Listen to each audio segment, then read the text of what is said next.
आपका दाखिला करवाते हैं और कहते हैं कि once you go there everything will be good. तो इस चीज के कला कमा की जरूरत है, इसको कर्टेल करने की जरूरत है, ताकि स्टूडेंट्स को पता हो कि वो किस यूनिवर्सिटी में जा रहे हैं और कहाँ जा रहे हैं और वहाँ पर वो जाकर क्या करेंगे। कई दफा स्टूडेंट्स को जब वो कहते हैं कि आप सेंट्रल लंदन से 40 मिनट में वहाँ पहुँच जाते हैं, लेकिन जब एक बंदा हॉन्सलो में रह रहा होता है तो उसे ये नहीं पता चलता कि सेंट्रल लंदन में पहुँचने के लिए मुझे 1 घंटा चाहिए, और फिर अगर मैंने ल्यूटन या किसी और बर्मिंघम या कहीं और जाना है तो it will take some time. तो ये जो डिपार्चर ब्रीफिंग्स हैं और दाखिला लेने से पहले की जो सारी बातें हैं वो अगर अच्छे तरीके से स्टूडेंट्स को बताई जाए तो उनके जो बहुत ज्यादा प्रॉब्लम्स हैं वो सॉल्व हो सकते हैं। जी बिल्कुल ठीक है, एक ब्रेक लेते हैं, ब्रेक वापस आएंगे, गुफ्तगू का सिलसिला यहीं से जोड़ेंगे, हमारे साथ रहिए।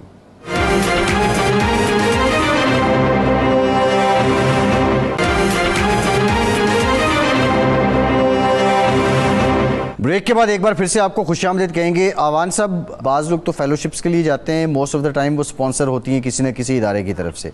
लेकिन कुछ लोग सेल्फ फाइनेंस पे डिप्लोमा कोर्सेज़ के लिए या शॉर्ट कोर्सेज़ के लिए जाते हैं बरतानिया। अब जो ऐसे लोग आ रहे हैं, इनका नेचर ऑफ वीज़ा क्या होती है, इनको काम करने की किस हद तक छूट होती है, और इसमें आप समझते हैं कि ये अगर आपने काम की नीयत से ही जाना है और आपको वीज़ा चाहिए तो ये एक बेहतर ऑप्शन नहीं है? बिल्कुल आपने ठीक कहा। देखें, कभी रिलैक्सेशन आ जाती है ना वीज़ों के अंदर, तो उस वक्त काफ़ी बड़ी तादाद के अंदर जो है वो स्टूडेंट जेन्युइन तो आते ही आते हैं, बहुत बड़ी तादाद के अंदर ज़ाहिर है आला तलीम के लिए यहाँ पर आते हैं। बहुत सारे वालिदैन का सपना होता है कि उनके बच्चे आला तलीम हासिल करें, लेकिन इस आड़ के अंदर बहुत सारे कुछ जो हमारे एजेंट माफिया है ना माशाल्लाह, वो भी ऐसा करते हैं कि वो स्टूडेंट वीज़ा की आड़ के अंदर कुछ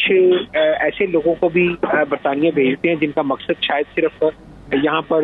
कहने के इकोनॉमिक माइग्रेट होते हैं और यहाँ पर उनका बेसिक पर्पज जो है वो शायद पैसे कमाना होता है। तो वो फिर यहाँ पर आकर स्टूडेंट वीज़े पे आने के बाद वो ऐसा रास्ता तलाश करते हैं कि उनकी तलीम से ज़रा जान छूट जाए और वो यहाँ पर जो है वो काम करके अपने जो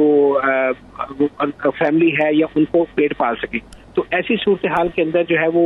लेकिन जो बरतानी होम ऑफिस है, बरतानी हुकूमत है, उन्होंने जो स्टूडेंट वीज़ा है उसके अंदर 20 घंटे अलाउ किया होता है कि वो 20 घंटे लीगली वर्क कर सकते हैं। लेकिन फिर भी कुछ लोग जो है वो इस रिलैक्सेशन का फ़ायदा उठाकर कुछ घंटे ज़्यादा भी काम कर लेते हैं, लेकिन ये ठीक नहीं है। ऐसी सूरत हाल के अंदर अगर आप स्पॉट ऑन हो जाए तो फिर आपको यह जो है आपका वीज़ा भी कैंसिल हो सकता है और आपको सजा भी होती है। लेकिन वहाँ पर जब ये जो एजेंट्स वगैरह हैं, ये जो कंसल्टेंट हैं एजुकेशन के, जब वो ऐसे स्टूडेंट्स को वीज़े के लिए ऑफर करते हैं तो शायद वो सारी बातें नहीं बता दे। जिसका भी अमानत साहब बता रहे थे कि स्टूडेंट्स को अगर कुछ दिन लंदन आना है तो उसको जो लंदन के करीब सिटी है वहाँ का वीज़ा दे दिया जाता है और उसको जो है वो वहाँ पर भेज दिया जाता है और वो फिर वहाँ पर आकर जो है वो उनके लिए परेशानी का बाइस बनते हैं। तो ऐसी सूरत हाल के अंदर जो है ना मेरे ख्याल से जो भी स्टूडेंट वीज़ा लेना चाहे उसे मुकम्मल तौर पर जो है वो आगाही करने के बाद ही जो है अपना वीज़ा प्रोसेस कराना चाहिए। जी ठीक है। अच्छा, मैं सुलारिया साहब आपकी तरफ आना चाहूँगा। एक तो ज़रा सजेस्ट करें जो लोग स्टूडेंट वीज़ा पे आ चुके हैं, इस वक्त हमारा प्रोग्राम देख रहे हैं और उन्हें ऐसी ही प्रॉब्लम का सामना है जिसका गुलाम हसन अवान साहब ने जिक्र किया, अमानत अली अंजुम साहब ने जिक्र किया, तो उनको अब करना क्या चाहिए? इनके जहन में ये ख्याल था कि वो डिग्री नहीं करेंगे या स्विच कर देंगे, तो उनको फौरी तौर पर इस ख्याल को निकालना है और सबसे पहले उन्होंने उस डिग्री को कंप्लीट करने की कोशिश करनी है। और अगर इनके डिपेंडेंट अभी तक नहीं आए हुए तो उनको बुला लेना चाहिए ताकि जब कल को पोस्ट स्टडी वर्क पे जाए तो उनके साथ ही स्विच करके ले जाए। उसके बाद अगर भी किसी बंदे को ड्रॉप आउट हो गया, यूनिवर्सिटी ने उनको जो है वो आगे नहीं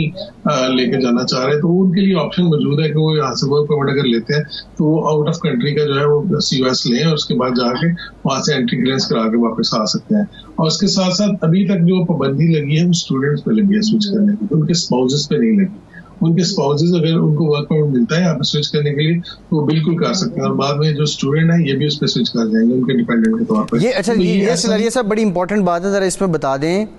कि एक शख्स जो स्टूडेंट वीज़ा पे मौजूद है और उसके डिपेंडेंट्स का वीज़ा स्टेटस क्या होगा? वो तो स्टूडेंट डिपेंडेंट है ना, लेकिन स्टूडेंट डिपेंडेंट जो होता है फुल टाइम काम भी कर सकता है, वो अपनी जिंदगी गुजार सकता है, बिजनेस नहीं करते वो, लेकिन फुल टाइम वो काम कर सकता है। इसी तरह वो अगर उनको वर्क आउट मिल जाता है अपने काम जिस जगह पे वो काम कर रहे हैं उसी जगह से किसी और जगह से वहाँ पे उनका इंटरव्यू सक्सेसफुल हो जाता है और एम्प्लॉयर उनको वर्क आउट दे देता है, तो वो स्विच कर सकते हैं एज ए स्किल्ड वर्कर। और जब वो स्विच करेंगे एज स्किल्ड वर्कर तो ऑब्वियसली जो स्टूडेंट होगा वो उनका डिपेंडेंट बन सकता है। तो ये इसमें कोई मसला नहीं है। अभी ये मतलब इतना ज्यादा इसमें क्योस हो गया या इतने ज्यादा इसमें लोग परेशान हो गए, बेसिक मकसद सिर्फ और सिर्फ स्कीम का था या सख्ती का था कि लोग यूनिवर्सिटी में वापस आए और अपनी डिग्री कंप्लीट करें। अगर किसी वजह से आपकी डिग्री कंप्लीट नहीं हुई तो आपको वर्क परमिट मिल गया है तो आप उसको एंट्री के जरिए वापस आ सकते हैं इस मुल्क में, कोई इतना बड़ा मसला नहीं। जी बिल्कुल ठीक है। अच्छा अमानत अली अंजुम साहब, आप क्या कहेंगे, क्योंकि जो आप इस सारे सिस्टम को भी बेहतर समझते हैं, फ़र्क क्या है जो मकामी स्टूडेंट्स हैं, जो स्टूडेंट्स इन हमारे ममालिक से जाते हैं या साउथ एशियन कंट्रीज़ से जाते हैं, जब हम उनके एकेडमिक नंबर्स को देखते हैं, ग्रेड्स को देखते हैं, तो कौन सा रीजन है जो लीड कर रहा होता है और उसकी बुनियादी वजूहात क्या हैं? बड़ा ज़बरदस्त क्वेश्चन है जी। देखें, सबसे पहले ये इस बात को समझना है कि पाकिस्तान जो है, जब हम यूके सिस्टम को देखते हैं तो यूके में GCSE 11 इयर्स और A लेवल 13 इयर्स और फिर आप यूनिवर्सिटीज में जाते हैं। तो पाकिस्तान और बहुत से कंट्रीज जो हैं वहाँ पर बहुत ज़्यादा लोग जो हैं वो यूके में आते हैं। और अगर आप देखें तो जो टॉप 10 यूके यूनिवर्सिटीज हैं, Cambridge, Oxford, UCL, King's, Imperial, Manchester, Queen's, Belfast, इसमें पाकिस्तान और इंडिया और दूसरे कंट्रीज की एक बड़ी तादाद मौजूद होती है। जब आप यूके के स्टूडेंट्स की बात करते हैं तो यूके के बहुत ज्यादा स्टूडेंट्स जो हैं वो GCSE पास नहीं कर पाते और उनके लिए आगे जाना इंतहाई मुश्किल होता है। अगर आप मास्टर लेवल पे किसी भी यूनिवर्सिटी में चले जाएं, I have been to so many universities, उनके जो प्रोग्राम्स होते हैं उनमें जब वो इनवाइट करते हैं तो मैं जाकर देखता हूँ तो कई दफा यूनिवर्सिटी ऑफ सरे में मैं था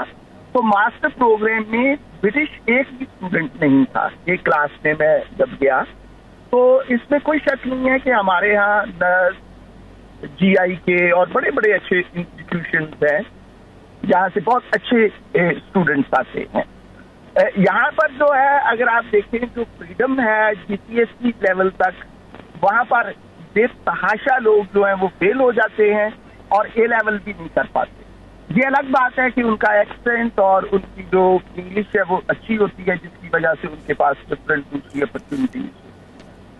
हमारे यहाँ से जो लोग दूसरे आते हैं उनके लिए भी आपके प्रोग्राम के वसत से ये मैं कहूँगा कि बहुत ज्यादा जब कॉल्स आती हैं कि मैंने मास्टर नहीं किया, सिर्फ एक मास्टर जो होता है सिर्फ 9 मंथ में आप कंप्लीट कर लेते हैं, आप लीगल होते हैं, पोस्ट स्टडी वर्क अप्लाई करते हैं और